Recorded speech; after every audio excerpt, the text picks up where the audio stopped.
the three most disturbing stories I have came across over months of research and emails.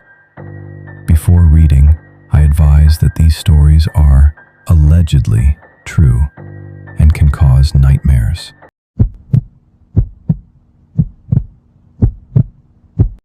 My brother started acting strange after he took a night job driving deliveries outside the city.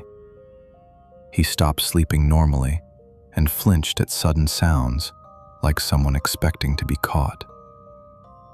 At first, I assumed it was stress or exhaustion, the kind that creeps up quietly and ruins people from the inside. The first time he mentioned the man on the road, he laughed it off like a bad joke. He said some guy kept appearing on the same stretch of highway every night, standing too close to the shoulder and staring at passing cars. The second time he brought it up, he wasn't laughing anymore. He told me the man never moved, never waved, never reacted, just watched with a stillness that felt deliberate. One night, my brother stopped talking mid-sentence and stared at the wall like he was listening to something I couldn't hear. He finally admitted he'd picked the man up weeks earlier when the road was empty and his conscience got the better of him. He said the man smelled wrong, like soil and cold air, and never blinked during the entire drive. Halfway through the ride, the man asked my brother how fast someone could die if they were pushed out at full speed. My brother laughed nervously and told him to get out, but the doors wouldn't unlock. The man smiled and told him the road needed witnesses sometimes. My brother said he blacked out and woke up parked on the shoulder with blood on his hands and no memory of stopping. The next night, the man was back on the road, watching again. My brother realized then that he hadn't killed him. He'd helped him. Every night after that, accidents were reported along that highway. Single car crashes with no clear cause. My brother started driving slower, hoping to avoid the road entirely, but the man always appeared anyway. The night my brother finally confessed everything to me, he said the man was in the back seat listening. I didn't believe him until I saw the indentation in the cushion behind his head. My brother walked outside to show me the car and never came back. Police found his vehicle abandoned on the highway, with the engine still warm and the driver's door open. Sometimes, when I drive late at night, I see someone standing on the shoulder who looks exactly like my brother.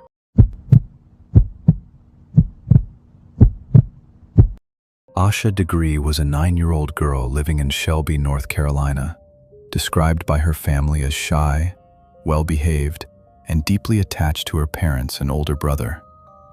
She lived in a small home just off Highway 18 and had never run away or shown signs of wanting to leave home on her own.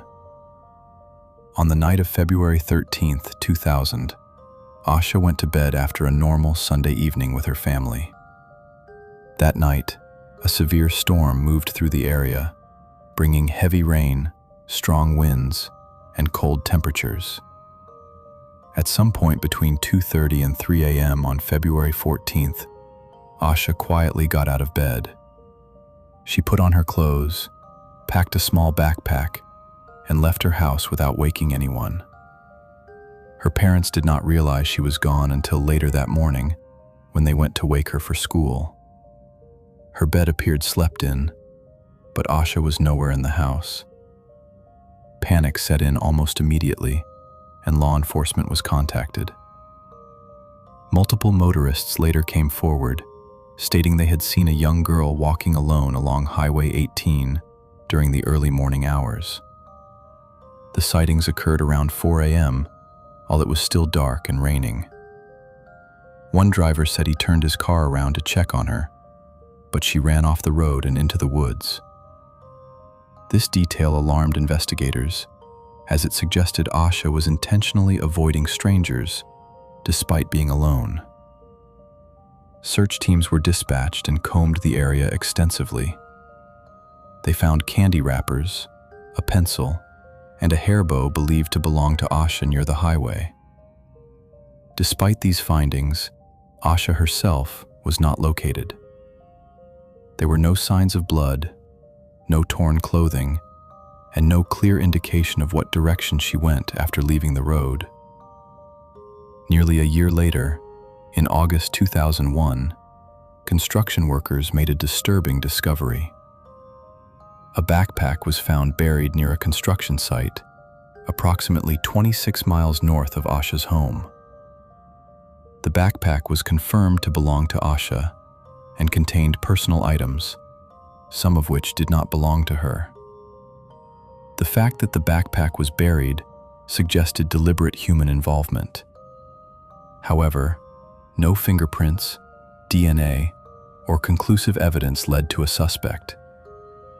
Asha herself was still missing.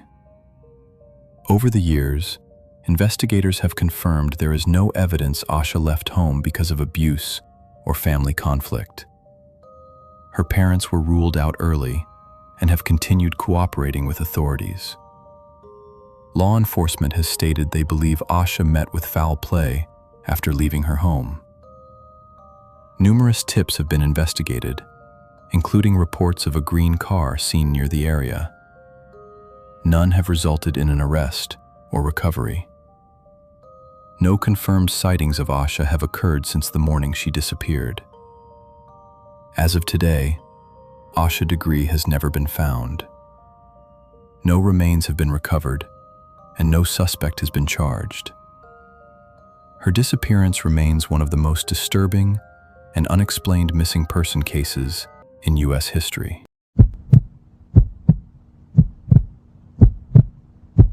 Third period started like it always did, with students half asleep in their seats, backpacks slumped against desks, and the teacher going over material no one was really listening to.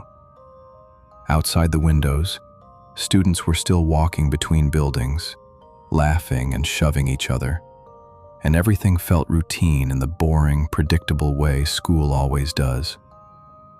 About 10 minutes into the lesson, the intercom chimed and announced a lockdown in a calm, almost casual tone that made a few people roll their eyes. The teacher locked the door, pulled the blinds, and joked that it was probably just another drill while telling us to move to the back corner of the room. The joking stopped when we heard screaming echo down the hallway, followed by heavy footsteps running full speed past our classroom.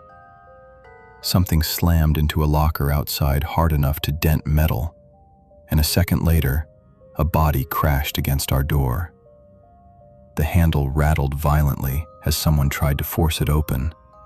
Then a fist smashed against the glass panel, cracking it instantly. Our teacher rushed forward to brace the door just as the lock snapped with a loud crack that echoed through the room. The door burst open, and a man stumbled inside, bleeding from his forehead and gripping a metal object in his hand as he screamed for us to get down.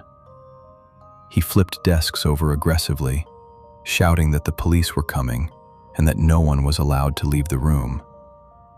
When a student screamed and tried to run, the man grabbed them by the collar and slammed them against a desk hard enough to knock the air out of them. The teacher tried to intervene, and the man shoved her to the ground and dragged a table in front of the door to block it. Students cried and crawled across the floor as he paced back and forth, muttering to himself and checking the hallway through the broken glass. Police voices suddenly thundered from outside, shouting commands and demanding he drop whatever he was holding. The man panicked, swung toward the door, and was tackled mid-step as officers burst in, slamming him into the floor inches from where we were hiding. The student he had grabbed earlier was pulled away by another teacher, while officers restrained the man, who kept screaming that he wasn't supposed to be found yet. We stayed frozen against the wall long after he was dragged out, surrounded by overturned desks, shattered glass, and blood smeared across the floor. When we were finally escorted out, the hallway looked like a crime scene, and it felt impossible that third period had started with nothing more than complaints about homework.